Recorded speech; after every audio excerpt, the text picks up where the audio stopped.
जय माता दी। राधे राधे।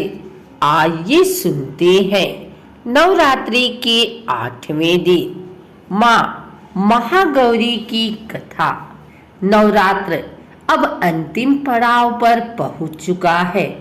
आज माँ दुर्गा के 8वें स्वरूप की पूजा की जाएगी। 8वें दिन की पूजा देवी के मूल भाव को दर्शाता है। देवी भागवत पुराण में बताया गया है कि देवी माँ के 9 रूप और 10 महाविद्या सभी आदि शक्ति के अंश और स्वरूप हैं। लेकिन भगवान शिव के साथ उनके अर्धांगिनी के रूप में माँ महागौरी सदैव विराजमान रहती हैं। इनकी शक्ति अमोघ और सदा फलदायिनी है। महागौरी की पूजा मात्र से भक्तों के सभी पाप धुल जाते हैं और वह व्यक्ति अक्षय पुण्य का अधिकारी होता है।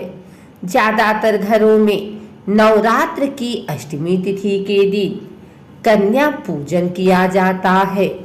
वहीं कुछ लोग नवमी तिथि के दिन कन्या पूजन करते हैं। आइए सुनते हैं माँ महागौरी की कथा।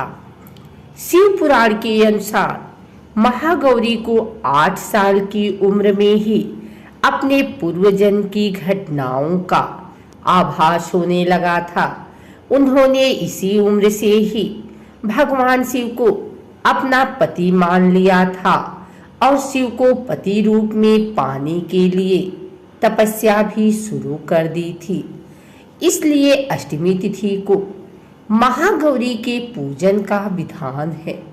इस दिन दुर्गा सप्तशती के मध्यम चरित्र का पाठ करना विशेष फलदायी होता है।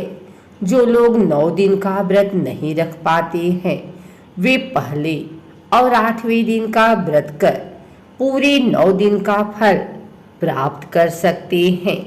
देवी भागवत पुराण के अनुसार देवी पार्वती अपनी तपस्या के दौरान केवल कंदमूल फल और पत्तों का आहार करती थी। बाद में माता केवल वायु पीकर ही तप करना आरंभ कर दी थी। तपस्या से माता पार्वती को महान गौरव प्राप्त हुआ है और इससे उनका नाम महागौरी पड़ा। माता की तपस्या से प्रसन्न होकर भगवान शिव ने उनको गंगा में स्नान करने के लिए कहा। जिस समय माता पार्वती गंगा में स्नान करने गई तब देवी का एक स्वरूप श्याम वर्ण के साथ प्रकट हुई जो कौशिकी कहलाई और एक स्वरूप उज्जवल चंद्र के समान प्रकट हुआ जो महागौरी कहलाई। माँ गौरी अपने हर भक्त का कल्याण करती हैं और उनको सभी समस्याओं से मुक्ति दिलाती हैं। देवी भागवत पुराण के अनुसार महागौरी का वर्ण रूप से गौर अर्थात सफेद है और इनके वस्त्र व आभूषण भी सफेद रंग के ही है। माँ का वाहन वृषभ अर्थात बैल है जो भगवान शिव का भी वाहन है। माँ का दाहिना हाथ अभय मुद्रा में है और नीचे वाले हाथ में दुर्गा शक्ति का प्रतीक त्रिशूल है। महागौरी के ऊपर वाले हाथ में शिव का प्रतीक डमरू है। डमरू धारण करने के कारण माँ को शिवा की नाम से भी जाना जाता है। माँ का नीचे वाला हाथ अपने भक्तों को अभय देता हुआ वर मुद्रा में है और माँ शांत मुद्रा में दृष्टिगत है। देवी के इस रूप का प्रार्थना करते हुए देव और ऋषिगण कहते हैं, सर्व मंगल मंगल्ये शिवे सर्वार्थ साधिके शरण्ये त्र्यंबके गौरी नारायणी नमस्तुते। धन वैभव की अधिष्ठात्री देवी है महागौरी। माँ महागौरी अपने भक्तों के लिए अन्नपूर्णा स्वरूप है। यह धन, वैभव और सुख शांति की अधिष्ठात्री देवी है।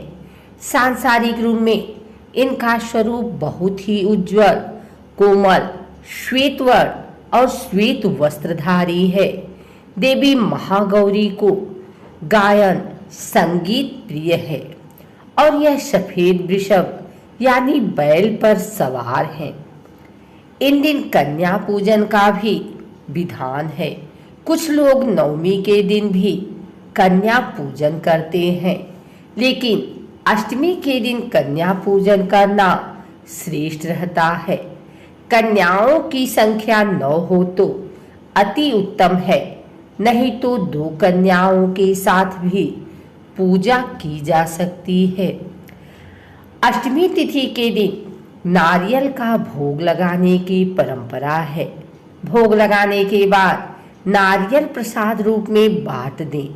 वहीं जो भक्त कन्या पूजन करता है वे हलवा पूरी, सब्जी और काले चने का प्रसाद विशेष रूप से बनाएं। माँ की पूजा करते समय भक्तों को गुलाबी रंग के कपड़े पहनने चाहिए, क्योंकि गुलाबी रंग प्रेम का प्रतीक माना जाता है। अष्टमी तिथि पर महागौरी की पूजा का विधान भी बाकी दिनों की तरह ही होता है। जिस तरह सप्तमी तिथि को माता की पूजा की जाती है, उसी तरह अष्टमी तिथि को भी शास्त्रीय विधि से पूजा की जाती है। इस दिन माता के कल्याणकारी मंत्र ओम देवी महागौरी नमः का जप करना चाहिए और माँ को लाल चुनरी चढ़ानी चाहिए। सबसे पहले लकड़ी की चौकी पर लाल कपड़ा बिछाकर महागौरी की मूर्ति या तस्वीर स्थापित करने के बाद महागौरी यंत्र रखकर स्थापना करनी चाहिए। माँ की कांति भक्तों को सौंदर्य प्रदान करने वाली मानी जाती है। हाथ में सफेद फूल लेकर माँ का ध्यान करें और फूल अर्पित करें और विधिवत पूजन करें। महागौरी को रात की रानी के फूल बहुत पसंद है। अगर आपको हमारी वीडियो अच्छी लगी हो तो इसे लाइक करें, कमेंट करें, शेयर करें। हमारे चैनल को सब्सक्राइब करके बेल नोटिफिकेशन ऑल पर सेट कर लें, ताकि आगे आने वाली वीडियो सबसे पहले आप तक पहुंच सके। धन्यवाद।